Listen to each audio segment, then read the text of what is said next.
हाथ से निकल गई और हम असफल हो गए, तो वह चीज़ फिर से हमारी ज़िंदगी में दोबारा आने के चांसेस होते हैं। वह कब होते हैं जब आप उससे कनेक्शन पूरी तरीके से काट लेते हैं, तो वह फिर से आपके ज़िंदगी में दोबारा आने के चांसेस होते हैं। उसकी वजह यह है कि कोई भी चीज़ है उसमें अगर आकर्षण है तो वह प्रतिकर्षण का निर्माण स्वतः ही कर देती है। तो अगर आपके आकर्षण से ज़्यादा प्रतिकर्षण बन रहा तो वो आपसे ज़्यादा दूर चला जाएगा, आपके हाथ में नहीं आएगा और आप असफल हो जाएँगे। तो आपको करना क्या है, स्मार्टली प्ले करना है और उस कंडीशन में उस चीज़ से कुछ दिन के लिए आप कनेक्शंस काट दीजिए, तो आपका आकर्षण भी उस चीज़ को लेकर के खत्म होगा, क्योंकि कनेक्शंस ही आकर्षण के निर्माण का कारण है। जब आकर्षण खत्म हो जाएगा, आकर्षण प्रतिकर्षण के निर्माण का कारण है, तो प्रतिकर्षण भी खत्म हो जाएगा, यानी वो वस्तु आपसे दूर जाने के लिए रुक जाएगी। जब वह उस जगह पे रुक जाएगी, तो फिर आप धीरे-धीरे अपने आकर्षण के नियम का स्टार्ट करेंगे, उसकी ओर बढ़ना शुरू करेंगे। जब तक उसमें प्रतिकर्षण पैदा होगा, जब तक आपका विरोधी होगा, तब तक आप वहाँ पहुँच पाएँगे और उस तक पहुँचने का एक नया रास्ता ढूँढ पाएँगे।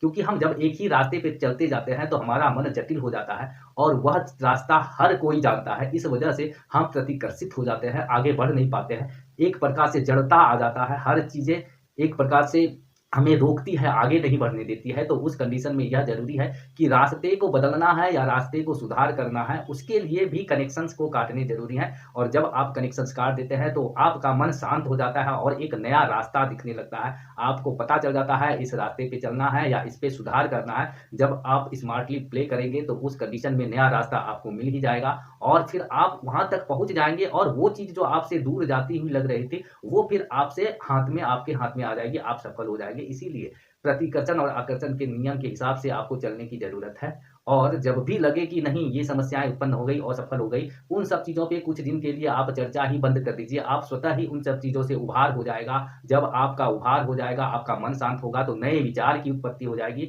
वास्तव में होता क्या है कि हम जब किसी एक विचार से ग्रसित हो जाते हैं, किसी भी चीज़ के बारे में बार-बार सोचना शुरू कर देते हैं, तो उस कंडीशन में वही चीज़ हमारे दिमाग में भर जाता है, नए विचार उत्पन्न होने के लिए जगह ही नहीं बचता है। तो सामने वाली चीज़ों के जिस चीज़ को लेकर के आप असफल हो गए, उसको पाना चाहते हैं, तो उस कंडीशन में उससे कुछ दिनों के लिए कनेक्शंस पूरी तरीके से काट दीजिए, उस पे सोचना बंद कर दीजिए। उससे क्या होगा कि आपको नए विचार आपके दिमाग में उत्पन्न होंगे, क्योंकि आपका दिमाग शांत हो जाएगा, शांति में ही नई चीज़ों की उत्पत्ति होती है। तूफ़ान में और पानी में का बाढ़ होता है, तो नया पौधा भी मर जाता है, तो नए पौधे की उत्पत्ति कैसे होगी? इसीलिए यह ज़रूरी है कि आप अपने दिमाग को यह समझें कि आपका दिमाग नया विचार उत्पन्न करे, इसीलिए काटना ज़रूरी है, कनेक्शंस काटना ज़रूरी है। वो चीज़ अपने आप आपकी ओर आकर्षित हो जाएँगे और आप उसमें सफल हो जाएँगे। यह एक प्रकार से निश्चित हो जाता है।